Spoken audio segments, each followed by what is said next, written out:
Ja sam Nikolić Predrag, imam 21 godinu. 18. juna uveče Predrag je sanitetom dovezen u klinički centar Niš i odmah uspavan. Bitka za njegov život trajala je 40 dana. Bitka u kojoj ste učestvovali i vi. Jer Predragova priča je i vaša priča. Vi ste odabrali da pomognete UNICEF-u koji je nabavio opremu potrebnu za spašavanje života. Hteo bih da se zahvalim još jednom UNICEF-u. Njihova jeste i svrha postojanja i motivacija potpuno jasna da pomožu ljudima.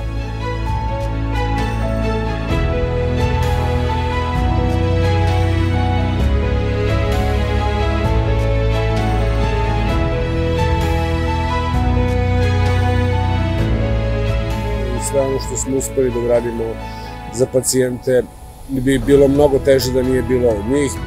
Hvala vam od srca zato što svojom verom i velikom dušom zajedno s nama ispisujete priče sa srećnim krajem. Neka ih bude što više. Sada sam super, oporavak ide super i nadam se da ću se vratiti normalno u život.